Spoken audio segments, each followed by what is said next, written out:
hosted by myself, the villain. I don't do it alone. I got the crew with me, but the Backstage Business on the Executive View network. Listen, we got the ring all set up. The pyro's all set. Everybody's got their marks. Everybody knows where they got to be to get this show started. The people are starting to file in and get to their seats because they got to get to that first match. And they got to see the execs in the building. They got to see the villain. They got to see Sirius. They got to see Corey and the Queen. That she'll be on her way. She's having computer difficulties, but she'll be on her way. I don't do this by myself. I got a slew of co-host housings that do the show with me. The man himself, Sirius, aka Sirius Simmons, in the building. What's going on, sir? What up, big dog, man? Long time no see, man. I can't wait to talk about a lot of stuff, man. I got some ideas that I'm gonna percolate for a little bit. Let's go to work. Okay, ooh, ideas. I like that. I like that. Yes. And obviously we got the main man himself, the controversial housing himself, Mr. Controversial Corey in the building. Corey, what's going on, brother? What's up, family? Ain't much to talk about this week. Ain't, I said ain't much to talk about. Oh, we just got the rest of our card. Like Yeah. Yeah. I mean, we shouldn't have been surprised, right? Because MSG typically, the last few years, MSG is a stop before we get to Mania. And NSG hosted Raw. The smaller arena at MSG hosted NXT last night, which was pretty solid. The Kendall Gray and Lola Vice match, outstanding. One of the best. Listen, I'm trying to do the show last night with Sirius, and I'm watching the match. And I'm like, obviously, I'm a big fan of Kendall Gray. She's immaculate. I'm a big fan of Lola Vice. She's a problem. She is a problem. But like seeing those two work together, I'm like, wow, what a match. Kendall Gray is the future. She is really good. And Lola Vice stepped up to the plate and they knocked it out of the park. So they announced tonight that Stand and Deliver is going to be a three-way match with JC Jane, Kendall Gray, and Lola Vice. So obviously MSG was a big happening. NXT, put a really good show on last night. Obviously Raw Monday night, we got a lot of matches, we got a lot of intrigue, got a lot of things happening on that show. I'll do like Jay, take it back a little further, all right, and go back to SmackDown that happened before we got to Raw. SmackDown was a solid show. Kind of laid the foundation for what we saw on Raw. Cody Rhodes came out on Raw, obviously, and we had the tag matches on Raw. So, I mean, it's serious. I'll start with you. I mean, a lot, not, I wouldn't say not a lot happened, but we got some matches that were announced. Particularly, we got Trick Williams and Sammy. Sammy, I put a video out about that, so my feelings are out there. If you want to chime in on that, we got the match that was announced with Drew McIntyre and Jacob Fatu. So we Fatu. So we got a little bit of action going on. What did you think about SmackDown? I thought it was okay. I mean, if I'm gonna give it a letter grade, I'll probably give it a C. The fact that we finally got some writing on the wall with the Jacob Fatu and McIntyre thing was good. I felt as though everything Randy is doing is working for me. Everything that Cody's doing in relation to that, in addition to what took place on Monday, it is working. I'm more intrigued with that matchup than I am at this point with Roman and CM Punk because they're doing more. Again, I told you I've been thinking about some things. I've been thinking about some things this week, and so I like what they've been doing there. In regards to the women's tag thing that took place on SmackDown and subsequently on Raw, yeah. It is what it is. I like the ladies, and as a team, but I don't think all four of them is going to do well because of the nature of the match. Had there been a stipulation, TLC or something like that, then maybe I'd be more intrigued. But the four corner, situation, It was a fatal four way. it's a fatal four way. So I mean, it's just I think the reason why there's no stipulation again, I'm just jumping all over the place, is because only a select few women in that match can take a bump like that. To be painfully honest with you, so but all four teams are deserving to be on the card. So I'm glad that all four teams that got on the card. I've been impressed with what they did to get there outside of the Bellas. And so it's gonna be an interesting card all the way around. But SmackDown was I'm glad that Cody showed up. I'm glad that Cody showed out. He came his pound of flesh, and I think he may have gotten it. But again, that goes to what I was saying. I'm more interested in the match than more so now than I was before, and Monday had a lot to do with it. I felt like it was out of place, Corey. Like I felt like Stephanie and Cody should have happened first. Then Cody came with the pound of flesh against Randy. Like right, yeah, exactly. On Raw after he went crazy, like it had been a reverse. Yeah, it should have been, but Stephanie had to be at MSG, and they had to get that Cody. Yeah, they had to get that Cody story off on Friday. My question for Sirius is, how are you more interested now in that match over Roman and Punk when they're literally both doing the same thing every week? Both matches. Well, see, the same thing. It's rinse and repeat every week. Both. Here's the difference between Cody and Randy that I see different from Roman and Punk. Roman and Punk, they stopped being personal. Like after CM Punk said what he said about Roman's, dead father, whatever the case may be, it's you're old. I'm in your head, raw rage bait, I'm gonna slam you through a table. Now I'm gonna slam you through a table and blah, blah, blah. And so my thing is, if they would have stayed personal and really dug deep into the intricacies of their dynamic and then brought the physicality and everything, it'll be a knockout for me. Now, again, the match is going to cook. I'm not saying it won't cook, but had they have been, again, Stacey's going to scream at me, had Roman brought up the dog, it'd have been ridiculous. You know what I'm saying? Had Punk said something, disrespectful about The Rock or whatever, and didn't recycle, well, you're the tribal chief, or you need to get Jay or your family. Like it just lost something for me. And so flipping it over to the SmackDown side of things, I feel as though the story and the build that Cody and Randy have is hitting more for me than the other one. The only thing to me, and I'm intrigued by both of them, but the only thing, there's only two things in the Cody Randy thing that has made it intriguing. One, Randy turned. Two, who's on the phone. That's literally it. Who's on the phone I got my theories on who's on the phone just like you do. Yeah. To your point, again, I don't want to cut you off, but again, percolating. To your point. Oh, you good. That may be the missing ingredient that we're missing from Roman CM Punk. I feel as though CM Punk and Roman at this particular point are relying on the fact that they are who they are to push this and not really spinning the wheels and, adding an extra element. You know what I'm saying? The heel turn from Randy Orton, huge. You know what I'm saying? But I feel it more than I did initially. I tell you what I think is going to happen to you and a lot of other fans.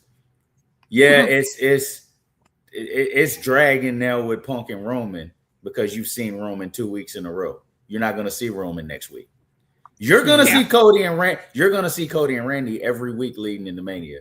And by the time you get to Mania, it's going to be like, Jesus, can it hurry up and be here? Because I've seen this every week. Because it's only so far you can go. Like Roman and Punk being personal, it's only so far that can go before you have to fight. And once you fight, it's like, okay, there's nowhere else you can go. Now Randy and Cody have both gotten a lick on each other. Mm-hmm. It's really not much further they can go until Mania with this story. I mean, I don't say it. Stacey, go ahead. I've been talking for a while. Go ahead, Stacey. No, I was just going to say, I don't agree with that. I think there's so much more that they could do to layer into the Cody Randy story. Because I think the other difference is that and I don't know if you guys talked about this. Sorry, I'm having technical difficulties today. No, we're good.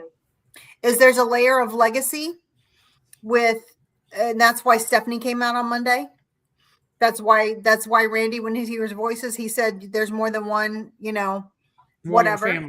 Royal family. So that's the difference in the two, that they can continue to layer in and bring more people in. And Cody doesn't have to talk to Randy to build the beef. Neither does Randy have to talk to Cody to build the. And that's probably the biggest difference to me between these two feuds is right now. And it'll change this coming Monday. I agree, Corey, that once Roman's not there, Punk just talks to himself, right? He's just going to come out with a mic. He's going to sit in the middle of the ring and does what he always does. Like, that's not going to change.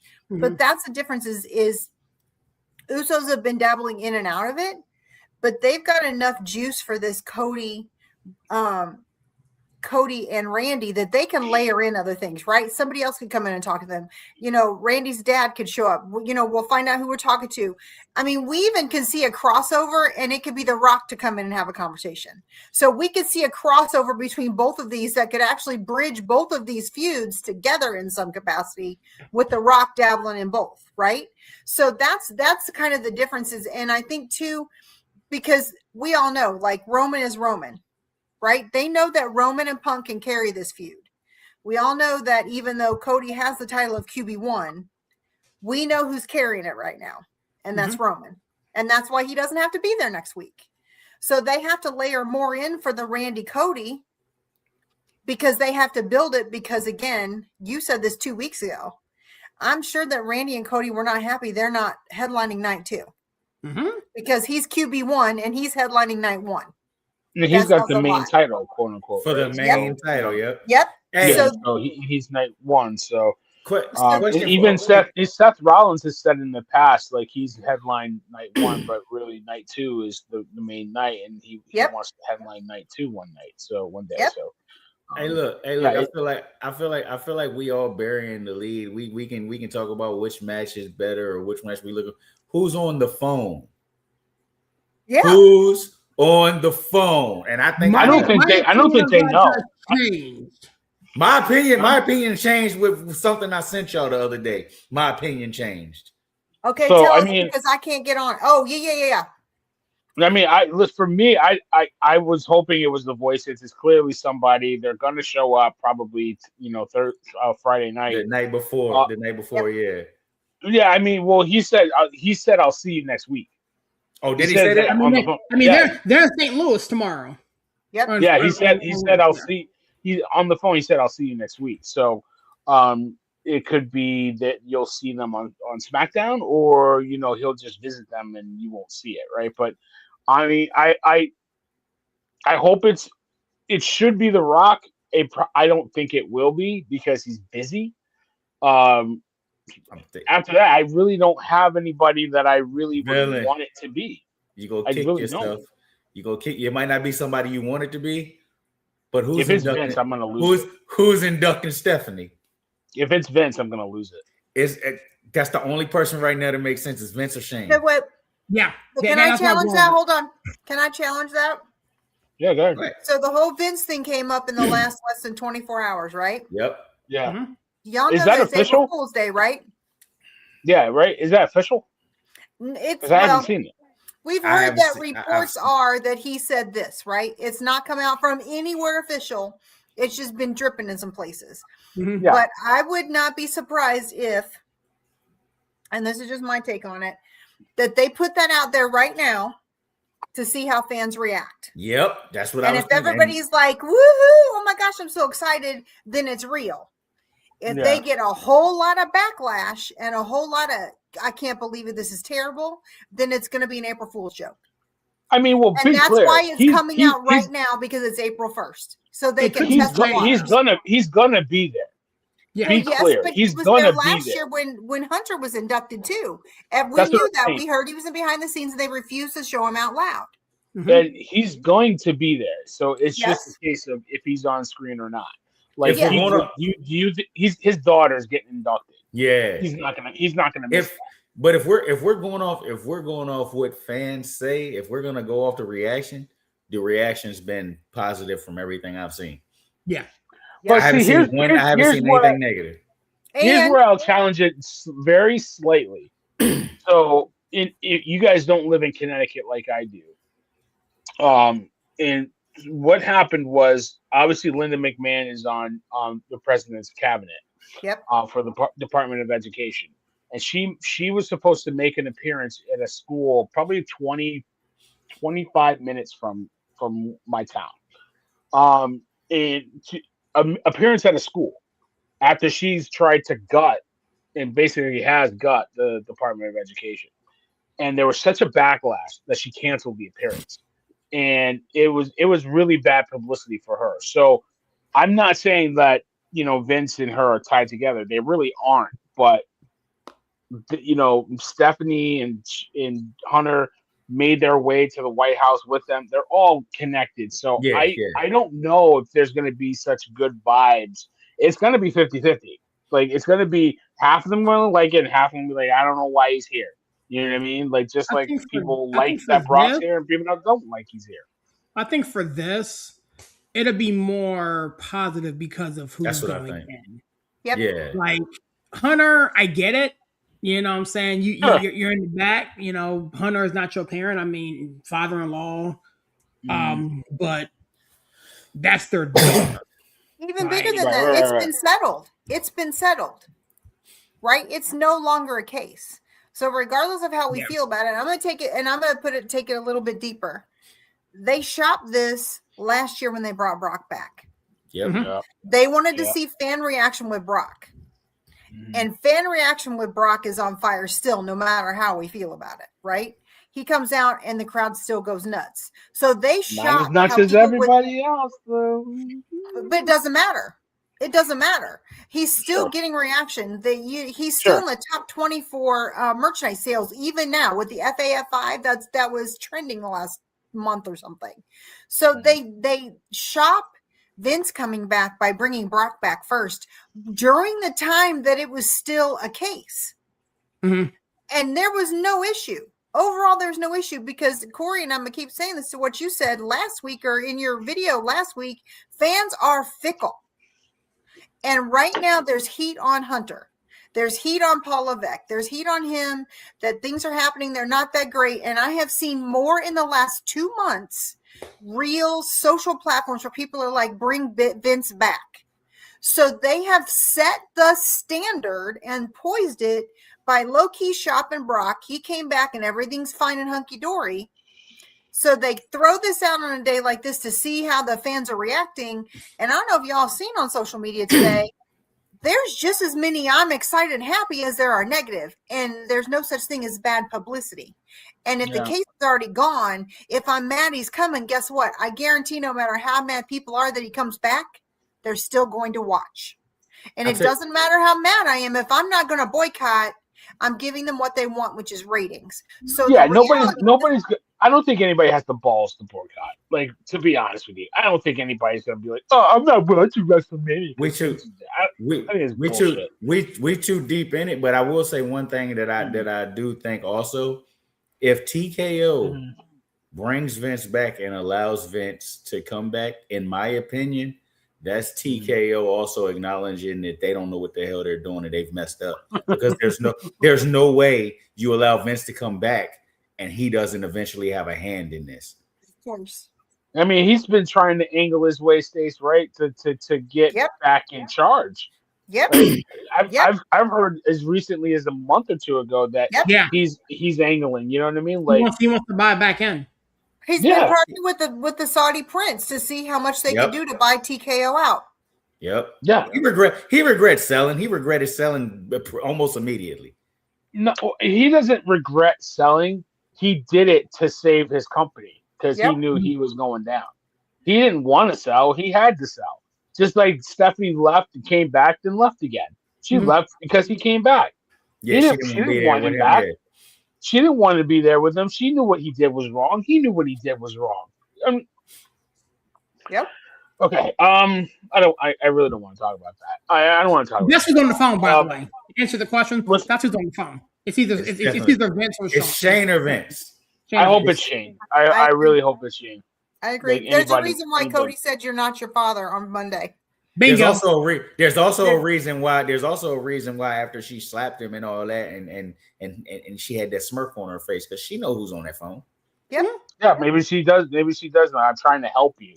Like, like she didn't say he's coming back, but like I'm trying to help you here. So, it could be something like that. We'll see. Why did Cody need to be there? And why did she need to be there? If it's not a lead in to another McMahon, why did they need that? Cody's not on Raw. MSG. It doesn't matter though.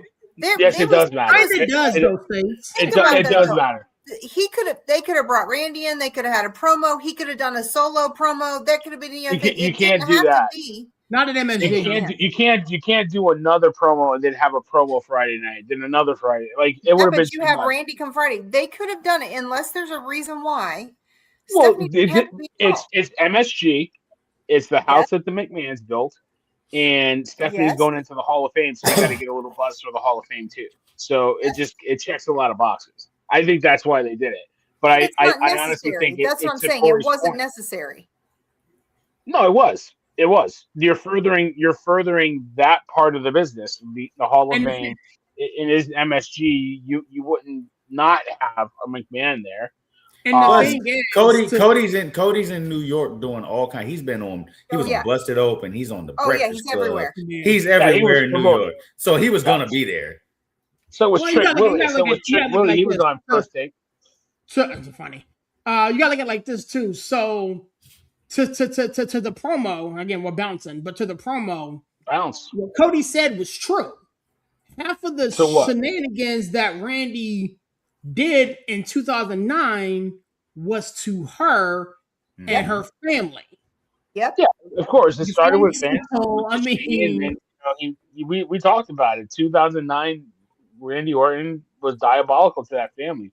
Vince remembered the storyline. Vince was about to fire him. He slapped him and then kicked one of them. Which is why what you just said, 2009 Randy, and he did, and this was a Triple H storyline too. What I would do with Randy on Friday, I wouldn't even have him in St. Louis. I'd let Cody show up, and I'd have Randy at the house with Brandy and the kids. Stop it now. Yeah, I think you do have to do something like that if you want Randy to get heat. Like you want Randy to get booed? Because he's not gonna get booed right now. No, he's not gonna get booed in St. Louis. He could be kissing up on Brandy, no disrespect. He could be slobbing her down, and he will still get cheered. Yeah, that's what I'm saying. In St. Louis, he'll get cheered regardless. But I think the crowd is starting to kind of get back on Cody's side a little bit. But yeah, like you have to Jelly Jam is not the way to get heel heat. We're 13, 14 days away from Mania, and on SmackDown, you seeing Jelly Roll more than you seeing everybody else, and I'm tired. I'm tired. Jelly Jam. Okay, but y'all haven't talked about the fact that Stephanie was pretty clear with what she told Cody he needed to do. Yeah. What was that? He had to go to a dark place. That's part of the story. That's part of the new character we they said it's going to be a new Cody Homelander. You just want him to turn heel. I'm not here for this. I didn't say that. I didn't say that. You said it, not me. I just said that they're saying he's got to go to a dark place. So something's got to happen in the next 14 days to prepare us for whatever that dark place it is. If we think he's going to win, or even if he loses, he's going to have to go to a dark place. That's why I thought it was out of place, Stace. Like I said it before you got on. Like he came out, attacked Cody, attacked Randy, and they had to be separated. And then Jelly Jam eat the RKO, and then Stephanie said you got to go to a dark place. It should have been flipped. But I understand what you're saying. MSG he's basically saying what he did wasn't enough. They did it in the right order. They needed to do more. Absolutely, they did it in the right order. Well, I don't think they said that you have to do more. I don't think she explicitly. Well, I mean, she kind of She insinuated said you that, have though. to go to a dark place. Those were her exact words. Yeah, she kind of insinuated that, though, villain. So, Yes. in order to She get said him you to have a to go to dark dark place, place. you have to involve Brandy because Brandy tweeted at it. Brandy tweeted. She was like, Well, I "Don't don't know make if me you have to involve Brandy. Do you have to involve You Brandy kinda to go do. to a dark place? You Why? Brandy said a month ago because there's nothing else. There's literally nothing else that can make Cody go to a dark place in WWE. Exactly. Oh, okay, all right, yeah. I thought Cody has to use Brandy. I'm like, no. Randy's gonna have to do something involving Brandy, which would be good for me because I don't so much need him to turn heel. I need him to go more Austin. Like Austin wasn't a heel, but he had heel tendencies. Yep. Sure. And that's my issue with Cody. Cody is a freaking politician, and Cody is a natural. Everything Cody does, the way he talks, and I've been saying this forever. He is a heel. He is. He's a heel. He is. This 2026, so there is no like old school face heel no more. Yeah, but Cody, no, it's not. Yeah, the heels. There's a clear delineation between heel behavior and face behavior. What are we talking about? No, the clear delineation between a heel and a face is the line. What line are you willing to cross the line or not? And Correct. that's it. Needs to cross it. And those people that are on this side are heels, and people who are on this side are faces. No. There's a line that you will cross before you return full heel. Like you have everybody has the same tendency, but are you willing to go the extra mile and do dirty stuff to get your way? Or are you just like, nah, I'm not going to do that? There's no good guy. Like Bret Hart was a good guy, and we love Bret Hart and all that stuff. And then you had the clear bad guy like Stone Cold. Yeah, that's what I'm saying. Yeah, it's no that those days are done. That's not the world we live in now. Because seriously, if that's the facts, if it's a line and you either on this side or that side, what the hell is Liv Morgan? Yep. Right now, what is Liv Morgan? Yep. He's a heel. Because we're cheering Liv Morgan. So how's she a heel? We're cheering. Well, I'm not cheering. She's over. She's a heel, but she's over. Heels have been over and still been booed. The reaction is the question, my guy. You asked me how can she be a heel and be cheered? Dominic Mysterio is a heel and he's way over. Sometimes heels get over. Sometimes heels get cheered. Yeah, you like them or you don't. But I went nuts when Randy Orton turned. He's a heel. Randy's not a heel. Did he turn though? Did he turn? But listen, exactly. Did he turn? Yeah, I don't know. I don't know. Did he? Because KO was right. Yep, KO was right. KO was right. KO was always right. But listen, SmackDown was good. Like, listen, real quick. I put the video out about it. You guys can bounce off of this. Really, don't look for me to point. I hate doing it. But like Trick Williams, we get in the Mania match. Listen, that promo backstage with hey, you heard the news, gingerbread? Catering's that way. Catering is that way. That's hilarious. But he got the match, but then Sami Zayn is gonna, he picked up the win against Mello. Mello's not getting into Mania. They kind of fix this, right, guys? Like he has to be. You better go on his honeymoon. You would miss Mania for a honeymoon? He chose that life. Missing Mania for a honeymoon. Kalani Jordan, sir. That's they my can't cousin. go on honeymoon on the 20th of April? Your cousin. Miss Cousin. I don't look at my cousin like that. I put it to you like this.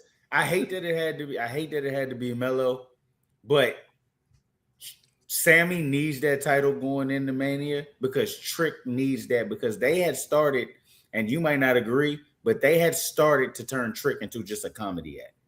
They were starting to do that. He was the king of memes. Yeah, so he needs that match for that title, and he needs to win that title. I'm not sure if he's going to win it or if they're going to continue to feud after Mania, but he needs that because they were starting to turn him into, like you said, Stacey, the king of memes, the comedy. He was basically going to be SmackDown's R-Truth. That's what they were turning him into.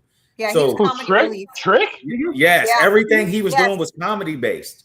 Oh yeah, Barry. He was trending everywhere. Socials were saying he was the king of memes. Like, there were so many things I was saying where people were like, we just watch every week to see his facial expressions and what he's going to say so we can whip it around into memes and GIFs. That's what he was getting everywhere.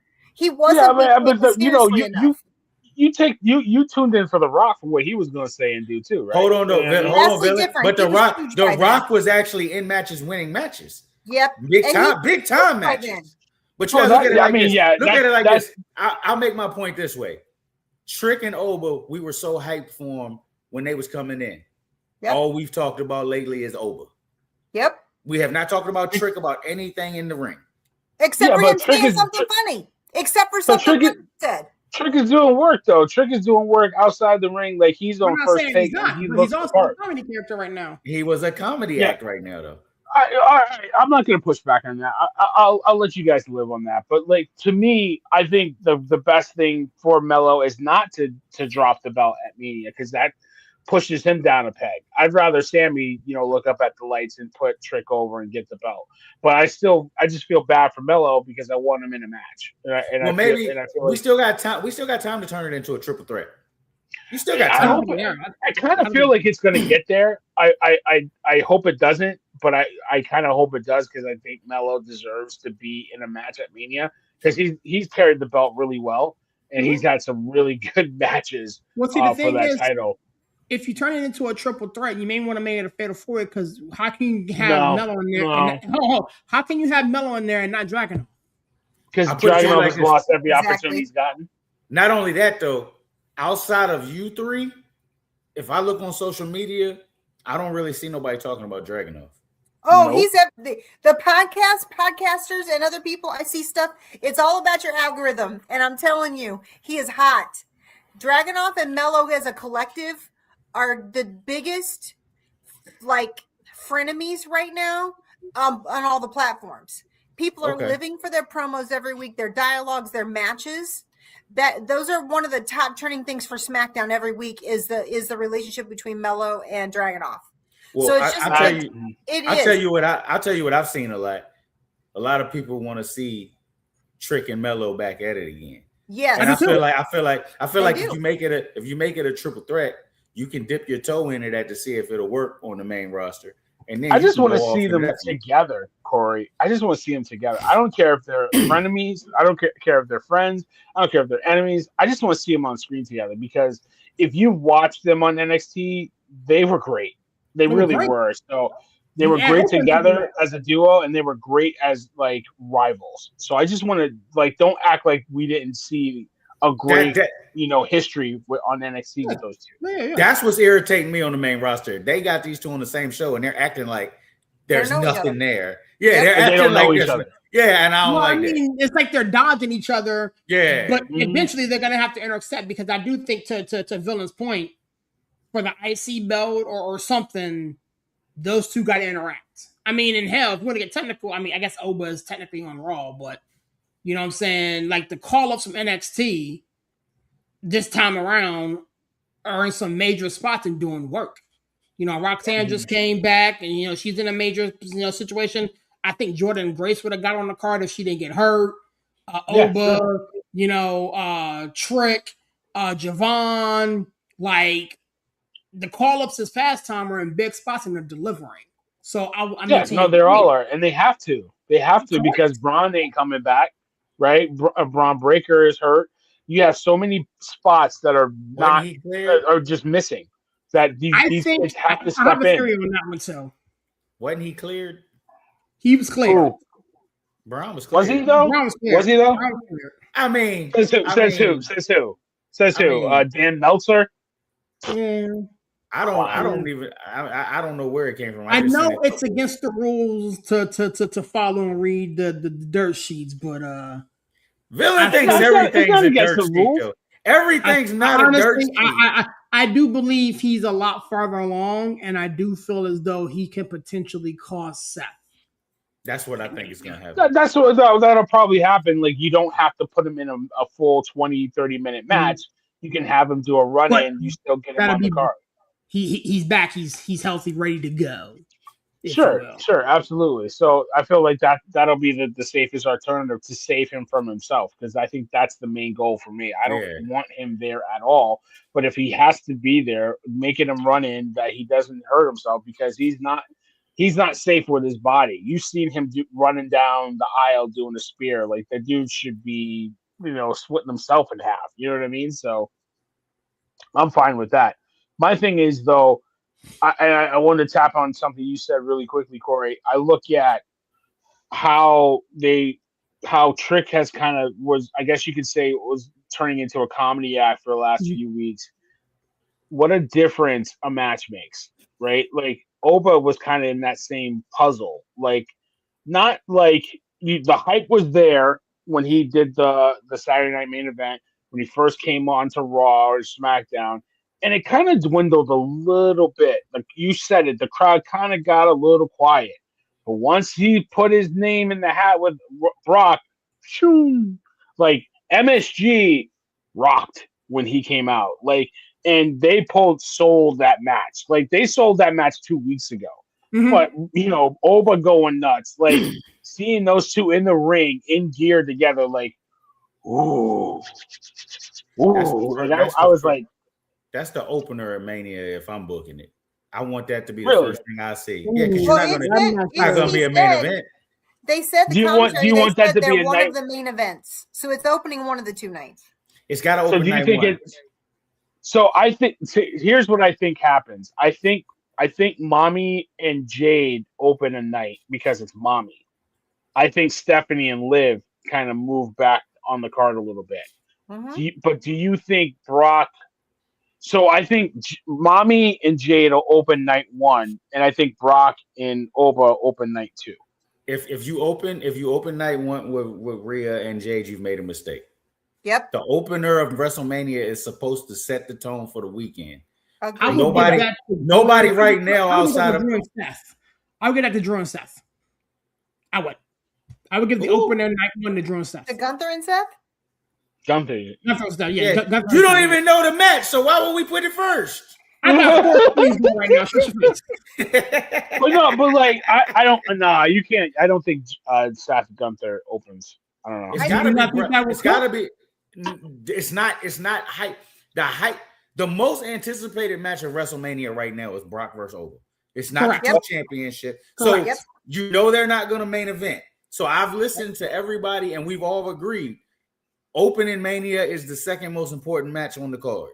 Yep. Yeah, so you open the weekend with the most anticipated match. You open the weekend.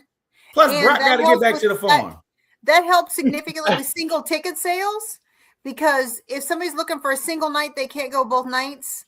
Oba and Brock sell night 1 because it's Cody and Randy, and we know night 2 is going to sell because it's Roman.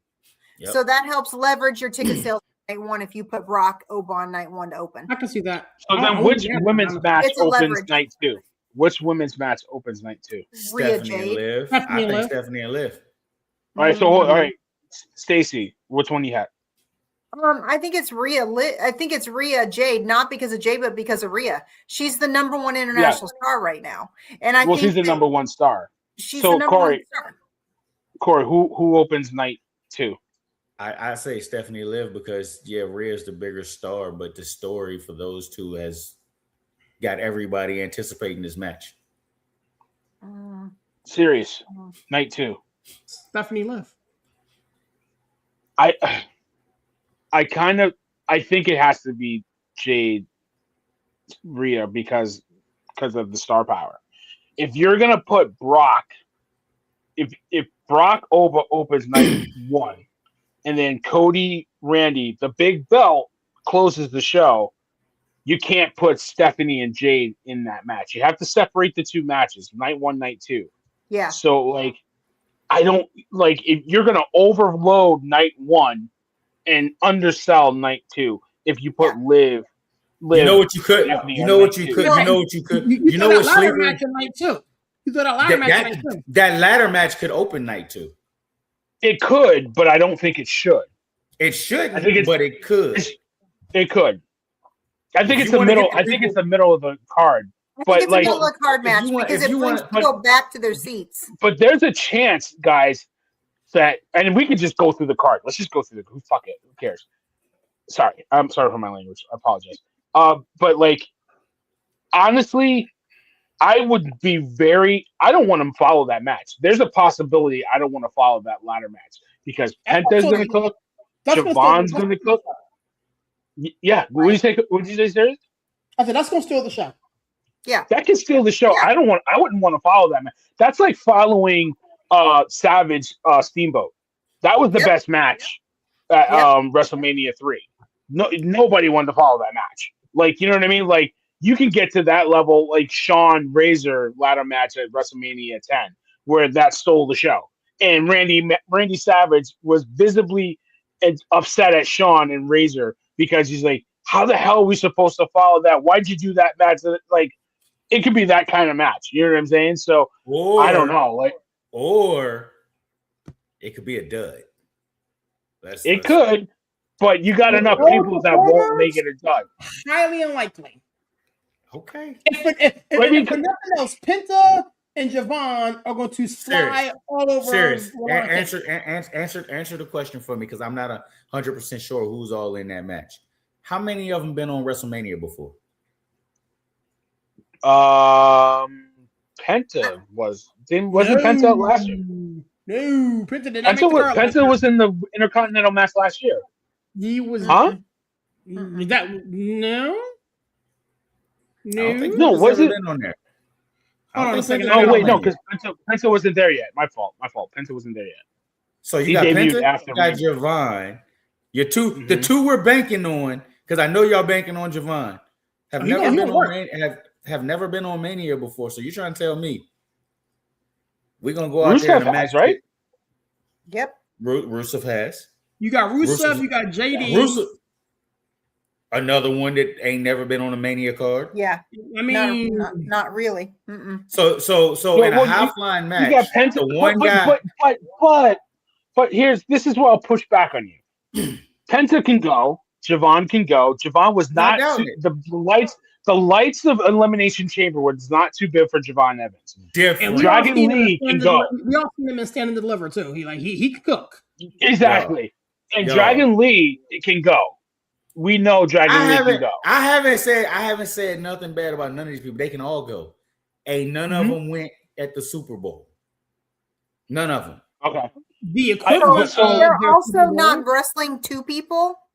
You guys know with ladder matches with multiple people, there are so many spots that need to be landed, and there's so much timing involved that you've got a lot of people in this match. And to Corey's point, I think it will cook, but I think that there's a lot of opportunity for there to be missed opportunity. Because none of these people work together regularly. Yep. I think Rusev work with anybody really. I just think that there's he put over Oba. But there's as much as there's a chance this thing could steal the show. It's the same chance that we could at the end of the night be like, I don't know what the hell that match was. It's very possible. I mean, but case could be made for all the 12, any of the 12. Right. No, it's not. Right. No, it's not a case that can be made for the two main events. It's not a case that can be made for Brock and Oba. Okay, so let me get this straight. You're talking about 4 of the best wrestlers to ever put on a pair of boots. Okay, cool. They're not going to fumble the bag. Everybody else can potentially fumble. Okay, I understand what you're saying, but you just said there's a case to be made for all 12. Okay, my bad. Let's move here tonight. I got you. But wait, real fast on the ladder match. My thing is, you're right with the guys that the bright lights of Mania could overwhelm them. Whoever's producing that match is going to be the MVP. That's the one that's got to put it all together for them. Yeah, so it's very important. Like to me, like that's where you get like Natty's husband. TJ.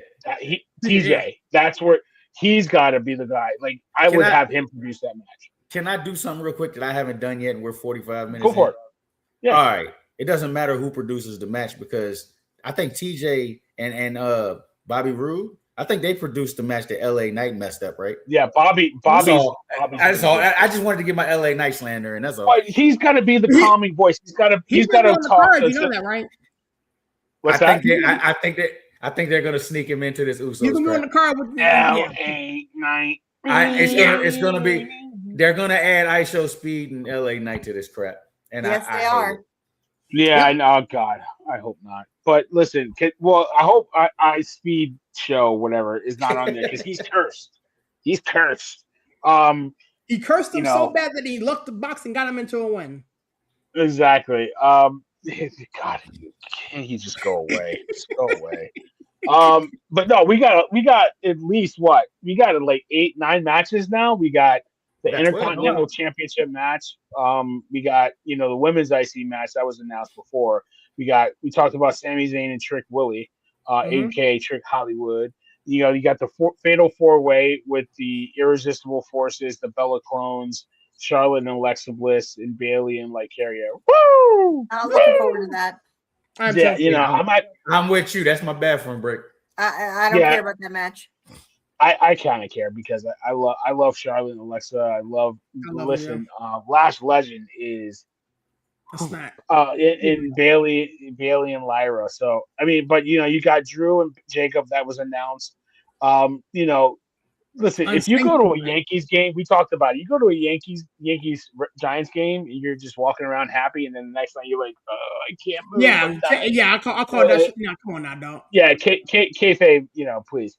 But I mean, you got Finn and Dom that was finally announced. I'm really looking forward to that match. But the match I want to kick around with you guys, and Queen, I want to start with you first because I've seen, and I know you're on social media more than I am. Your boots are to the ground. You dug in 10 toes deep.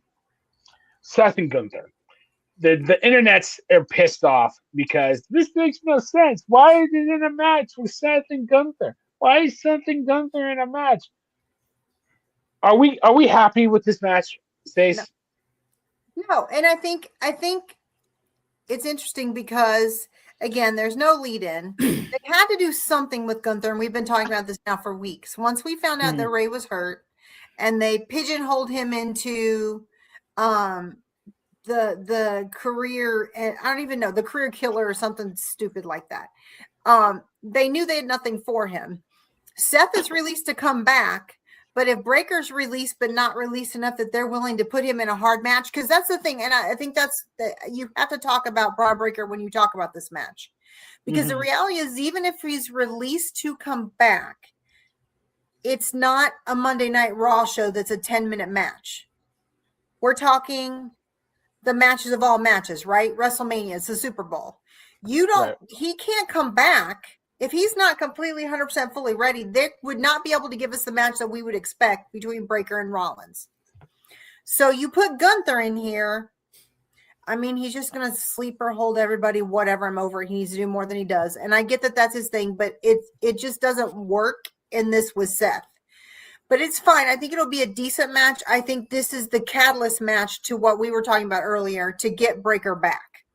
Because this had to put Seth as the absolute face, right? He is the face in this because Gunther comes back, he sleeper holds him. I think the only thing that they were missing in trying to bring them back is there should have been some interaction with Gunther and Paul Heyman. Like they showed the end and Paul Heyman's laying on the side of the mat and his eyes are open and you see him, they actually watch him pan watching Gunther walk past. And I was like, Gunther could have acknowledged him. Gunther could have turned and looked at him. Something. They just haven't put the pieces together. But what happens is they gave themselves a week to make it make sense. So they throw that at us last week. We'll find out on Monday's Raw exactly what the reason why it's Gunther. I'm sure Gunther will come out and do a long promo to try to put the pieces together. But it just doesn't make sense. It only makes sense because, again, two of the biggest stars, and it goes back to the money they're paying for them, right? They're released to come. They're going to be there. They're going to put their biggest paid people there because they're paying them. They might as well work. So they had to get them on the card somehow. It gets them there. It gives them something to do, both of them, before they pick back up on their storylines. And that's I feel like they did it. I feel like it was definitely a plan B. They weren't prepared. They were hoping up beyond hope that Braun was going to come back, and it just turned. He couldn't make it back, and they kind of held off on Gunther just in case. Like, Gunther will find you something to do, but if this all falls apart, this is the plan B, and I think this is the plan B. That's kind of how I felt like they fell into it. Corey, I think they're going to put more into Gunther being on the card before Braun Breaker, just because if you look at the two, there's more investment in the long term. Like, Breaker's at the beginning, Gunther's in the middle from their career-wise. So they have to get Gunther activity somehow, because he can't be the career ender in 2 months if he's not wrestling until then. Yeah. So they have to keep him on the scene, and this is the way to do it. Yeah. I mean, I wouldn't announce the match so quickly on that Raw, but I know you had to announce the match because you just kind of, you only have so many dates left, right? But I would have wanted a reason why Gunther attacked him and then announce the match. Like, Seth challenge him. Like, you want a match, you got it kind of deal. But Corey, what do you think about Seth and Gunther? The internet is going crazy. Like, I just feel like they were boxed in. They really didn't have a prayer to get Braun back. I mean, I agree with Stacey. You had to do something with Gunther. I mean, I don't mind the match. I just hate the story. And there is none. What story? Exactly. My point exactly. There is no story. Yeah, and I'm okay with that though, Corey. Like we as the execs, the backstage business, we understand what's going on. Like, we understand that Ray's hurt. We understand that Braun's hurt. So you just had to throw these guys together. They need to be on the card to sell the card. So you had to put them together. You know what I mean? I mean, they're not selling anything because nobody's paying to see Seth. Nobody's paying to see Gunther. What's sold is sold. You're paying to see the three main matches. Right. But so I mean, you got to make it make sense in the next week or so. Because if you leave it as is and there's no explanation, I don't care for the match because I don't know why. Like, every match on this card has a story. Every one, except for the Intercontinental match. Except for the IC match, and that's going to be a spot fest that everybody loves a car crash. So you can put a ladder match. You can put a ladder match on every WrestleMania, and people will tune in because But if they don't explain it. So guys, put your Road Dogg got let go or fired or whatever, and there's an open chair. Serious, you can sit in that chair. Triple H comes to you and says, "All right, I need a storyline for Seth and Gunther. What do you got?" Hold up, Serious. Hold up, Serious. Let me jump on that real quick. Go ahead. Anybody can jump on it. I'm just you can. It's very simple. You can have Gunther come out. He's the retirement person. You can have him come out, have him go to Seth and say, "You know what? I know you're not ready to go, but this place been a burden on you. You've been broke up, beat up, you're hurt all the time. I'm going to help you. I'm going to take this place off your shoulders, and I'm going to end it for you." And that's it. Gunther's coming to retire him even though he's not ready to go. Make it make sense. Give me 5 minutes. Tell me why you did it. Tell me you're going to retire Seth because you tired of seeing him limping around and always broke up. So you're just going to take old Yeller out back and end it. But then if he doesn't, I don't see. Then who? I can't see that one. Go ahead, sir. I can't see that. I think it's along the lines of what I shared with you guys earlier. I don't think this has anything to do with Seth. I think this has everything to do with Brock Lesnar later. But that's not part of the story. You have to make this story. No, you don't. You don't. You really don't. You really don't. Like these are two great wrestlers wrestling. Not everything needs to be, again, we all love the story.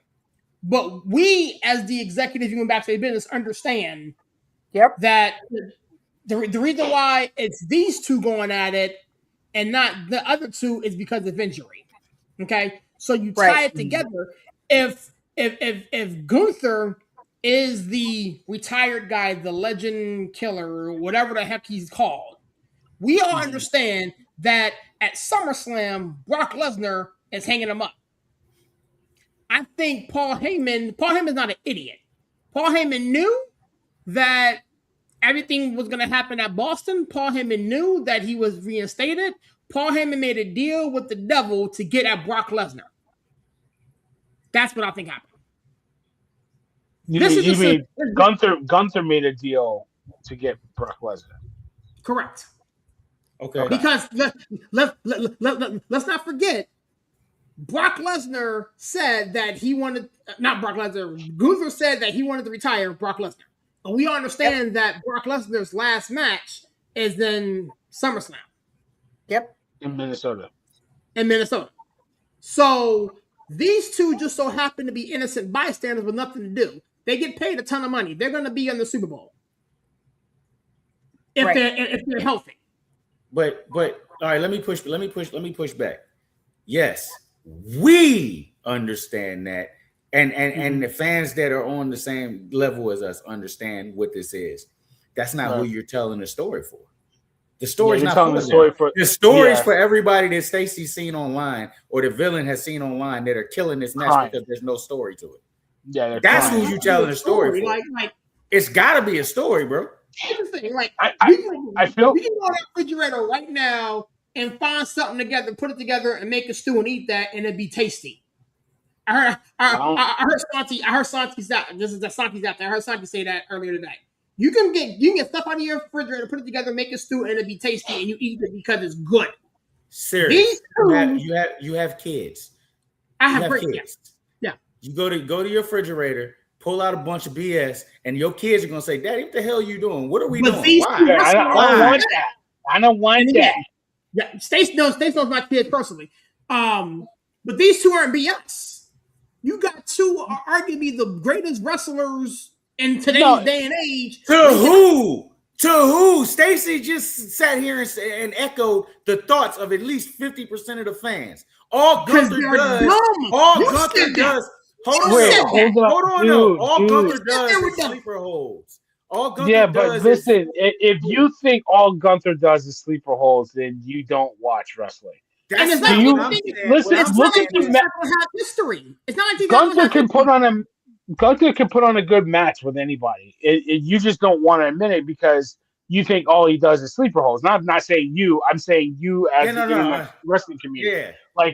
I'll tell you, and I'll say it again. The match he put on with Javon Evans on Raw, that qualifying match, is amazing. That's why Gunther is really good. And people don't get that. They just don't get it.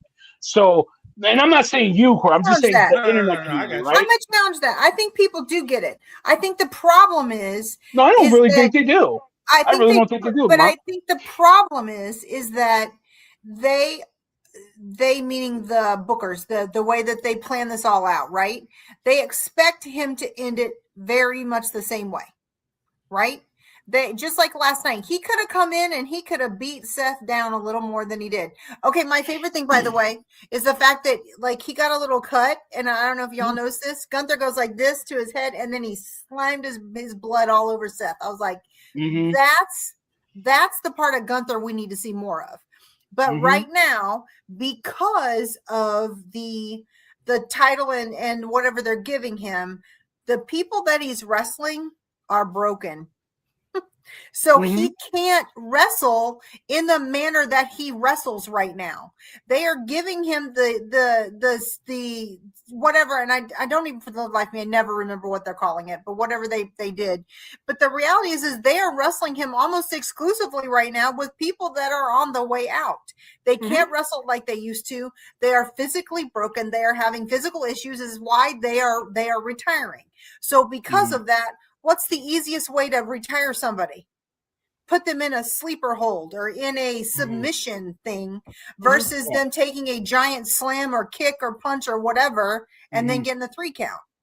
So the good news is for Gunther right now is we're going to get to see him wrestle in the way he did with Javon Evans. He's going to get to go back to wrestling because he's going to be wrestling with someone that for the most part is in a better shape than the other ones. But, and I know, Corey, why you're shaking your head no, I think that's why they put them together, is because Seth might be released to come back. But if he's not 100%, why not have him wrestle with Gunther, who is already wrestling with all the broken down people anyway? Exactly. Well, he can slow the pace down, and you don't have to have this high flying.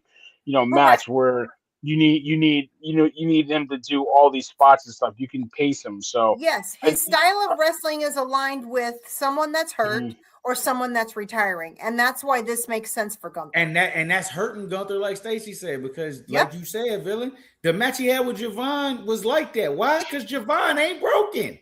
Javon can go. So it's like it cooked. Yeah, so it's like you putting him with another injured person who we've all agreed. Everybody in here has said over the past week or two that they're doing these things with Seth. Maybe Seth ain't really ready to be in the ring. Right? No, probably not. Yeah, so it's like you put, like Stacey said, you put Gunther with a beat down, broken up Seth Rollins because Gunther's exclusively fighting broken up people. And he knows I think Seth is probably ready. And like, this is two things. One, you guys know I went to the holiday tour or the house show a couple months ago, and Gunther wrestled Sami Zayn. It's one of the best matches on that card that night. It really was, and because those two can go, and Gunther put on, it was about a 25-minute match, and they worked. It was brilliant. So I've seen it in person up close. Gunther wrestle. He is that damn good. And I look at this match kind of like the greatest WrestleMania match that ever took place. And not to say it's going to be on that level, but when I talk about the greatest WrestleMania match ever, it's Stone Cold and Bret Hart, right? Somebody, serious, get him out of here. Serious, get him out of here. No, it is. It is the greatest WrestleMania match. Overtaker, Sean. The greatest WrestleMania match for everything that it encompassed. That is not only probably the most important match. It's probably the best match. If you haven't watched it yet, then don't listen. Shawn Taker is the greatest. Yeah, the greatest. It's its own wing in the Hall of Fame.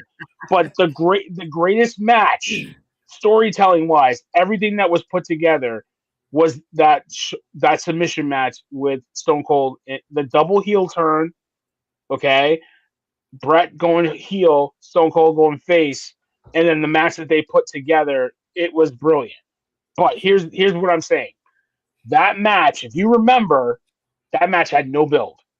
That was a match that was like, why is this match on the card? Correct. And it turned out to be one of the best, I'll say, one of the greatest WrestleMania matches of all. How did it have no build when they had just battled the Survivor Series?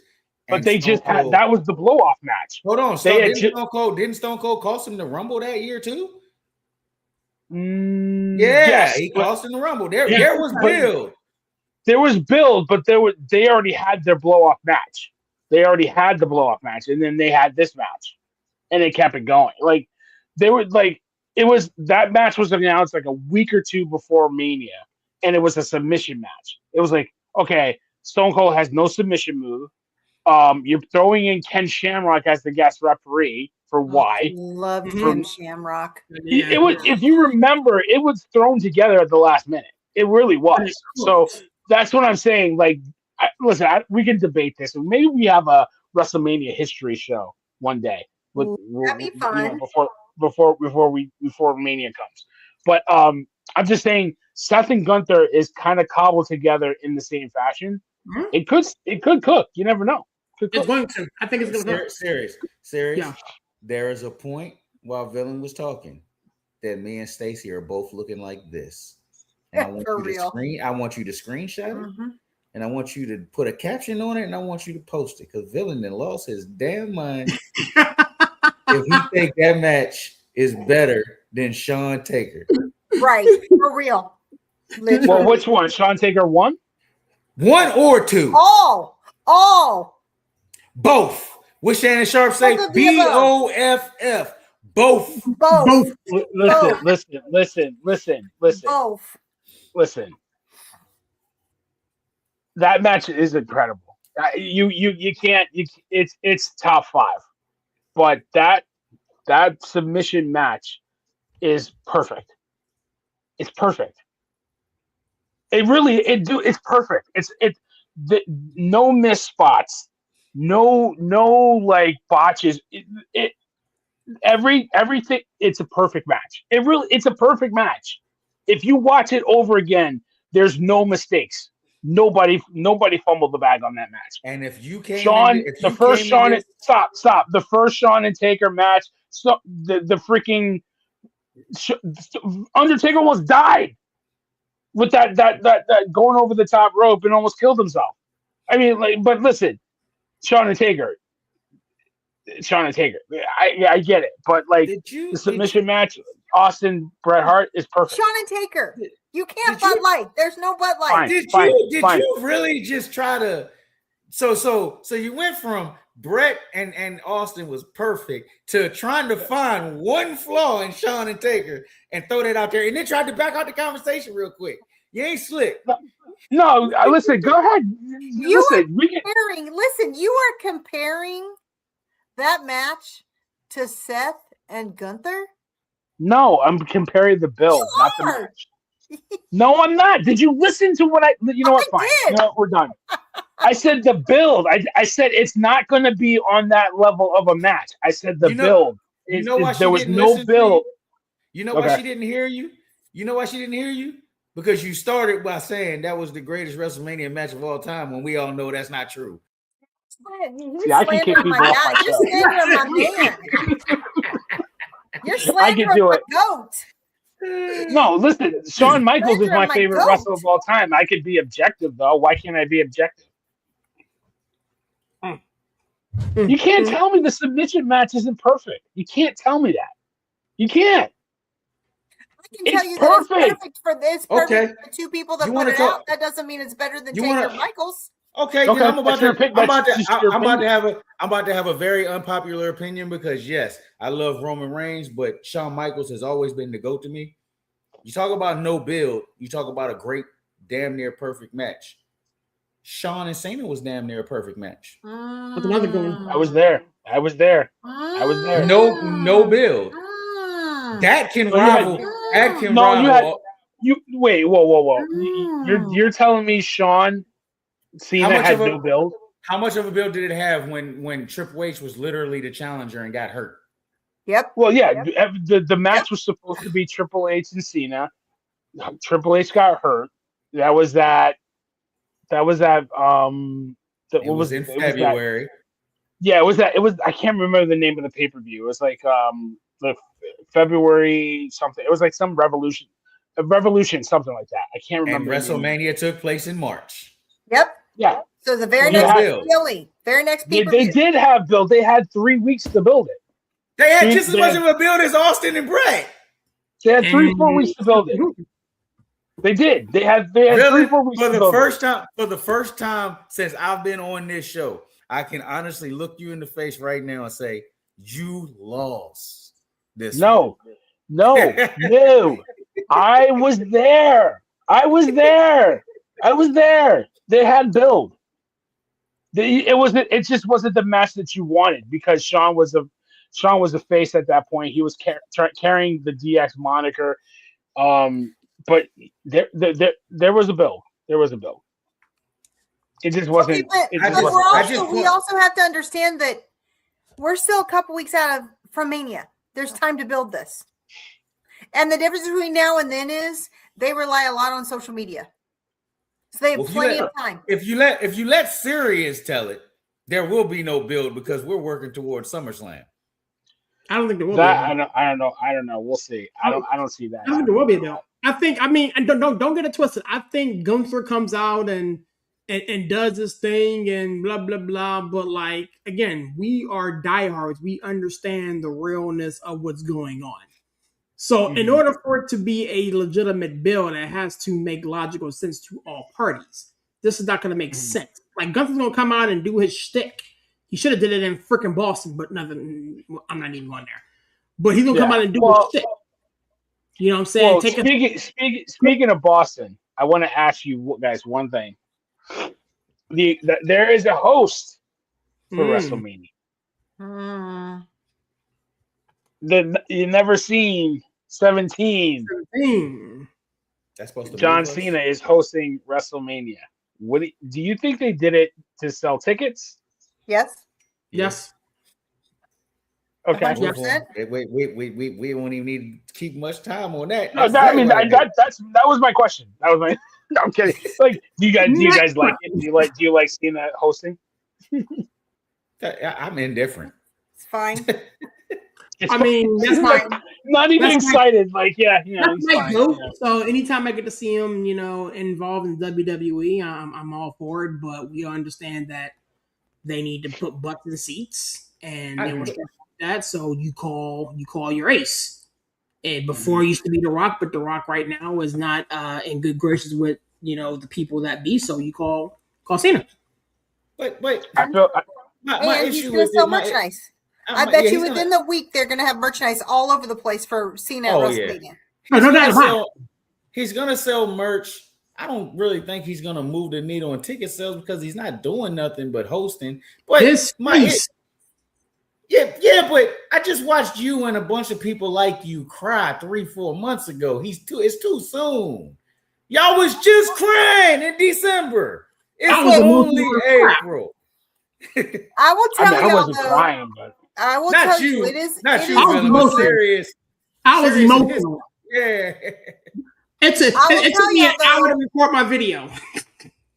I will tell y'all though, it has already hit socials that there's a lot of conspiracies that he's going to get involved here and there and everywhere. So I don't think he will. But what I will say, Corey, that I think that's what will sell seats for Cena. You put his name on that, and everybody and their mother is starting the controversies and saying all the conspiracies and saying that he's going to get involved, that maybe that's who Randy was talking to. So I've seen that a couple of times, that I've seen that he does get involved, and him getting involved and the possibility of him getting involved will sell seats. He can say he's a host all day, and I don't think he's going to get involved. But if just the thought, a diehard Cena fan that was considering it, that will sell seats. I mean, he could be the guy. The Rock hosted. The Rock hosted, and he got involved. Yep. Remember that? Yep. Can I? I mean, nobody cares. Nobody cares. Can I change the subject real quick and ask Villain about something that more important than happened on Raw? Nobody cares. Nobody gives a damn that Cena's hosting. It's the never seen 17. You can't see him anymore. Like, come on, man.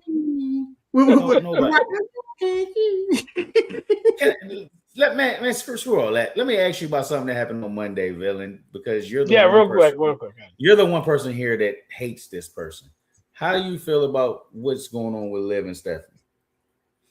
I don't hate Liv. I never mentioned the name. I never mentioned the name. I said two names, and you jumped to the one I was talking about. That's right. Because you know I love Stephanie. In the last month, your tone about Liv has totally changed from the way it has ever been. No, listen. She annoys me. She just annoys me, and that's what she's. But that's what she's supposed to do. I've never been a big fan of hers. I think she's really good. I think she's great in the ring. I don't like how she's been working the promos lately. She just sounds whiny. The greatest woman of all time. It works though. Breathe. Like, you fuck, dude. Like, it's just I can't, dude. But like, there's other reasons why I'm not as much of a fan as her. Because everybody pits her and Mommy. Who's better? Who looks better? Everybody knows that I'm gonna side with Mommy. Mommy is better in all facets. So that's why you've changed. She's the biggest star. I've never not changed. Mommy is Mommy. But listen. But they're gonna be compared because that's the Yankees Red Sox. That's the Cowboys. No. Before they won the championship in 2004. Listen to what I'm saying. No. Those two are what I'm saying is those are the biggest rivals in the women's division. Yep. Red don't have a rival like Liv, and Liv don't have a rival like Red. Right. Sure. So no. You just want to disagree. Who listen. No, Corey's right. When they go back in like another 10 years or 15 years, and A&E does another episode, another season of WWE Rivals, is going to be Liv Rhea. That's it. Rhea's not. Rhea doesn't have any other rivals like that. You might want to say Charlotte Flair. No. Rhea. You can't. You can't. You're not going to tell the story of Liv without Rhea, and you're not going to tell the story of Rhea without Liv. Right. That's the facts. So and you know what? The funny thing about it is the common denominator is Dom. Mm-hmm. Yes. Of course, for now. Yes. But I feel like those two they're star-crossed. They're always you're like Austin McMahon. I'm not gonna put it on that level, but you don't tell the story of Austin without McMahon. Like you know what I mean? Like Cena, Orton, Cena, Edge. Yeah, sure. Yeah, sure. Brett, Shawn. You never mention Shawn without Shawn. You know what I mean? So, right. Yeah. Listen. So, what was your original question, Corey? How do you feel about her Monday? Oh, I thought it was a great segment. I thought Liv did exactly what she needed to do. She got heat without Dirty Dom there. I mean, you calling somebody's mom trash? Like we just comfortable calling calling out people's family. You know what I'm saying? But we can't talk about yeah, but we can't talk about a dog. Like, it's diabolical. Y'all, you don't. It's diabolical. It's diabolical. But like, she did a great job, and you could tell, like, okay, she baited her, got her out there because she knew Roxanne was in the crowd. But it was a great way to get Roxanne back. We miss her. You don't know what you got till it's gone. Like I knew she's been an MVP candidate. She's really good. So it was great to see her out there, seeing those two. I wanted Roxanne to side with Finn, but okay, I'll take this. It's just as long as she's back. She might. She still might. She still might. But I was happy with that, and you know, it just came off really well. Stephanie looked amazing. I thought the segment was really good. I thought the segment was really well done. That's all I was asking because I knew you was the one in the chat that was, oh, here she comes. I'm turning the channel while she whines and all that. Yeah, because I just can't with her voice. It just drives me crazy at this point. Like but whatever. I'll deal with it. I'll deal with a little Liv to get a lot of Stephanie. There you go.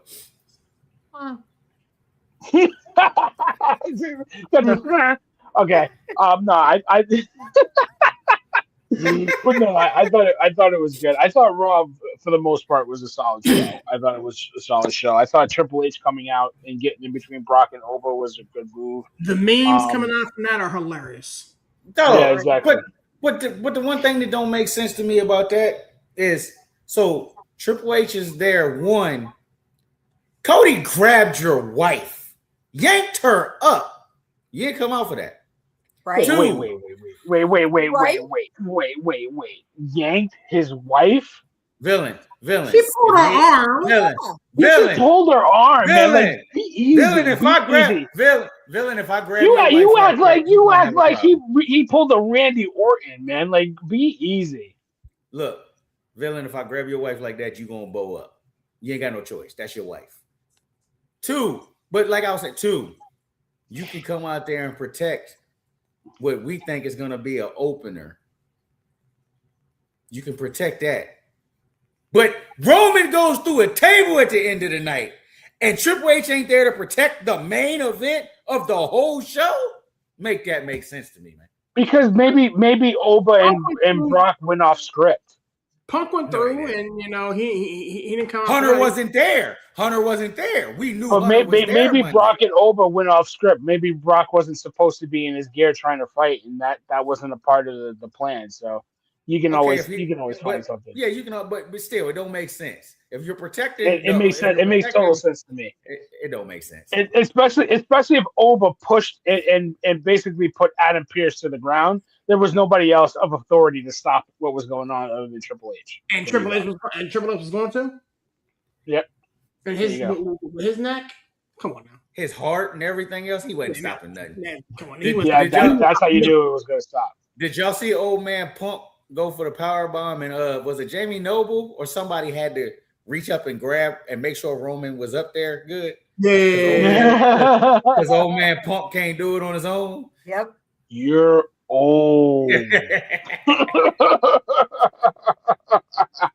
Yeah, I don't like. I don't like. Wait, what did it say? What did it say? Brian on here cutting up. That's a shot. That's a shot at his wife. He really wasn't taking the shot at me. He's taking a shot at her. Right. Yeah, listen. Seriously though, I don't like my tribal chief looking weak at any point. I don't like that at all. I don't like it. I don't care. I know, Sirius, you're right. He's got to get a lick back, and Corey, I think you gotta make it somewhat even. But I don't like my tribal chief being put through a table by somebody like Punk.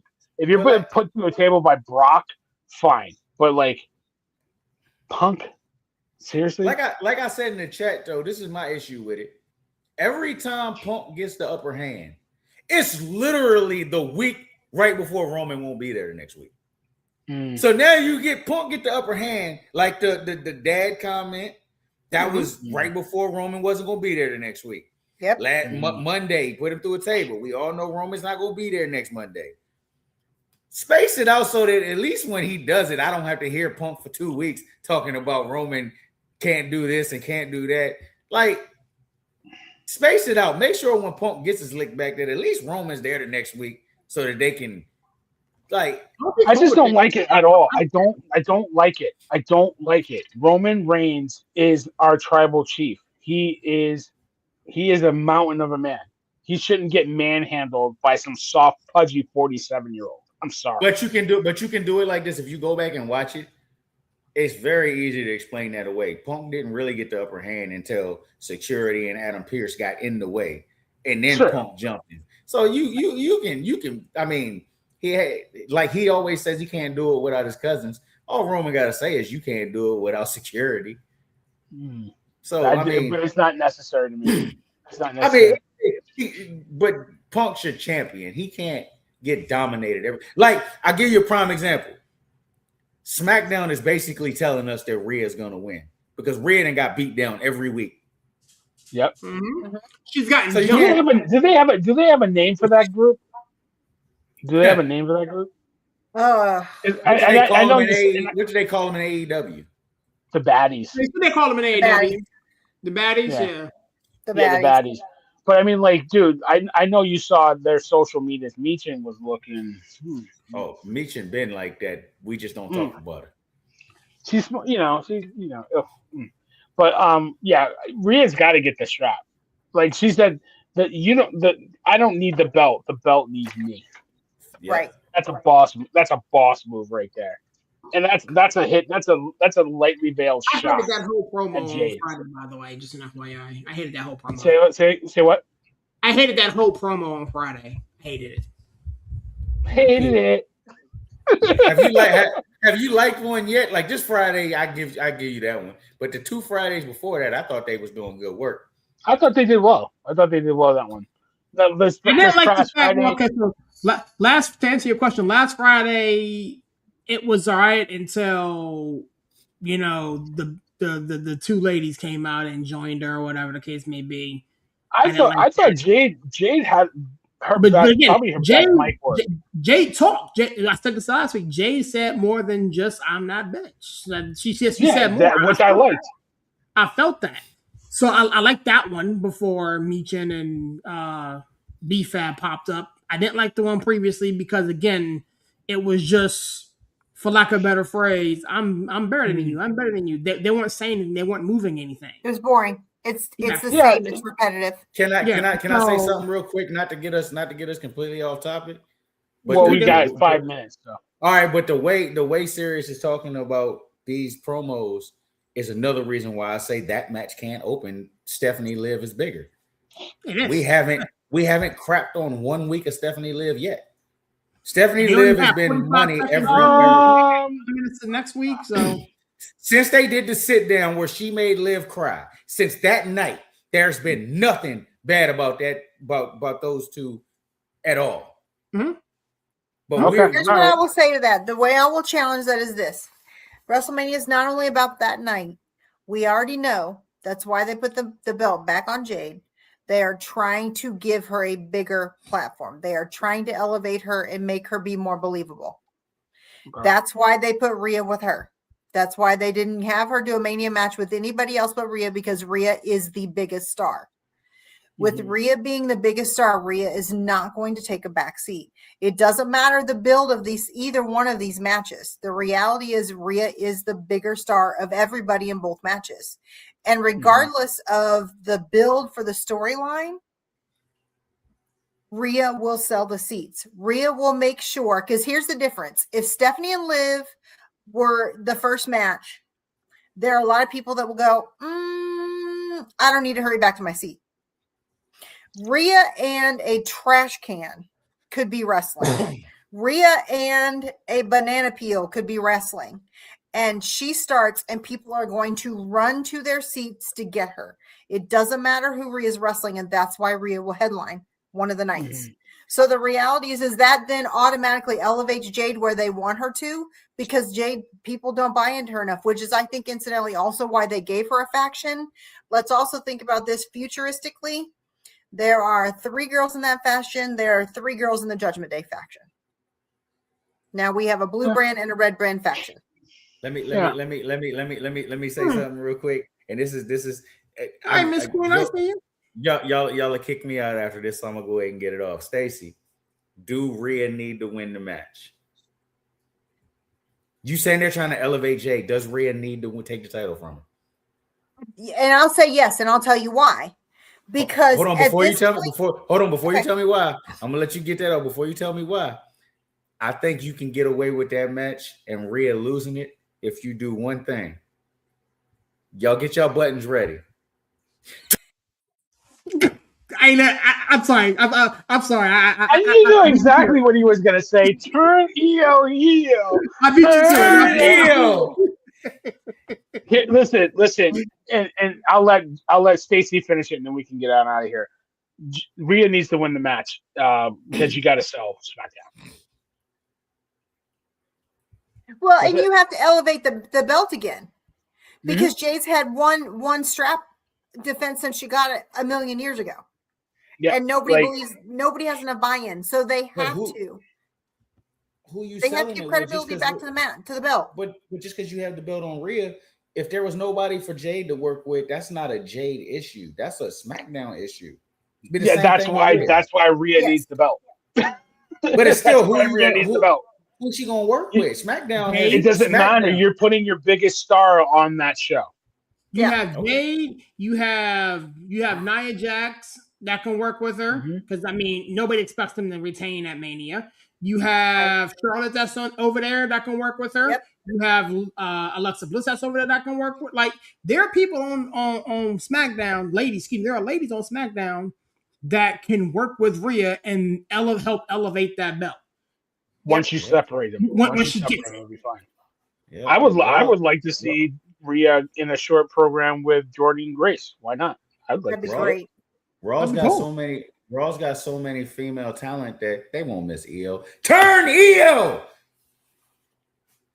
Anyway, so thank you for the show. I appreciate everybody being here. Corey, it was the buzzkill, just killed the whole mood of the show. I'm not surprised, because it like Corey is like a broken clock. You can get 2 things right a day. He's gonna say LA Knight sucks and EO needs to turn heel. So we even talk about how they're going to incorporate LA Knight. Yeah, we listen. I have no patience for this. I don't want to talk about LA Knight. Yeah, like, dude, he was fumbling at commentary. I mean, like, oh my god, like, he talks so fast. Like, dude, slow down. It's okay to slow down so you can get your thoughts out. I do the same thing when I'm on meetings. I have to slow down. Like, he was going so fast and trying to look cool because I'm LA Knight and I'm cool and I'm stumbling over my words. Anyway, yeah. So thank you. I appreciate everybody. Listen, we're gonna have a lot of fun talking about. Before we get out of here, this Drew McIntyre thing just hit another layer. Okay. Okay, let's see it. Evidently, his cat just passed away. Yes, today. Yeah, I saw that. Today. The cat fair game too.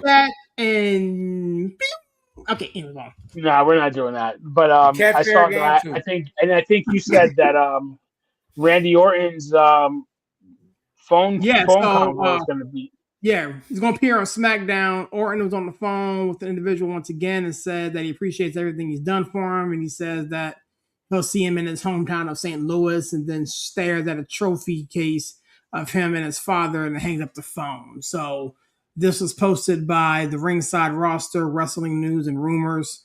So evidently, to your point, villain that you mentioned earlier, he's going. Whomever this mystery person is going to show up on Friday. Serious?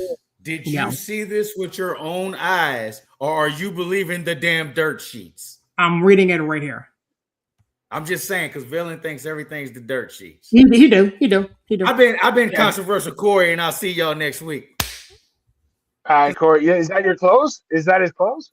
I guess so. You can bring him back and get a proper close. Corey, we're proud of you. You did a great job on the 49ers show. It was great. You bang Niner game. Everybody loved it. I can't wait for the next show, probably around the draft. Give us a proper close. And if you mention EOSI, I will boot you and I will not bring you back. Rare. Hey, y'all know what it is. Man, I appreciate it. You didn't want a nice villain. You want a nice villain. You want the evil villain. So here you go. Very nice, very evil. Okay. I appreciate y'all every Wednesday. Y'all know where we at, Backstage Business. Like Villain said, we got the 49ers podcast. We'll get, once we have a schedule for it, we'll get that up. Everybody that tuned in, I appreciate you. If you didn't, find us on Spotify and YouTube. For this, if you see the show, like the show, share the show, tell a friend to tell a friend. We here every Wednesday. I'll see y'all next week. Appreciate you, big dog. That's my man, Corey. He did a great job. I love that show. It was really good. Stacey, better late than never. The queen, though. Always. The elegant one. I mean, if y'all, excited. We've got 2 more Backstage Business shows before Mania. That's exciting. And you know, your girl is, she said, Daddy, I have to watch SmackDown tonight. I got to get ready for my show. Yep, that's right. We've got coming up, we're going to have the juniors. We've got the junior execs coming up.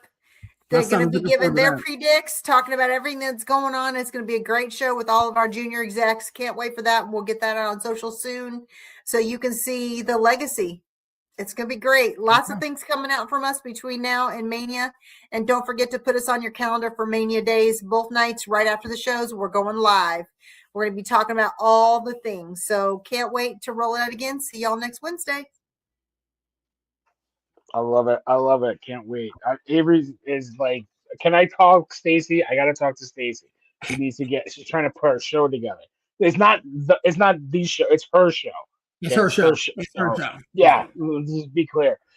Serious, man. Always a pleasure, man. Yes, sir, man. It's your boy Serious repping that 412 and the 703, man. Such a privilege and pleasure doing these shows with these wonderful people on tonight. As everybody alluded to, if you missed any of the podcasts that we had rolled out this week, man, the 49ers on Monday, Total Sports on Tuesday, tonight's show. Definitely check us out on YouTube, Spotify, wherever you get your podcasts. We're doing big things on all the social media platforms. Next week, man, next Monday, we kick this thing off, Houston Rocket show. If you're into just sheer comedy, tune into that show. Us Rocket fans are battered fans right now. We may you beat my Knicks. How are you battered? You beat my we don't give a flying you know what on Monday. It's gonna be fun.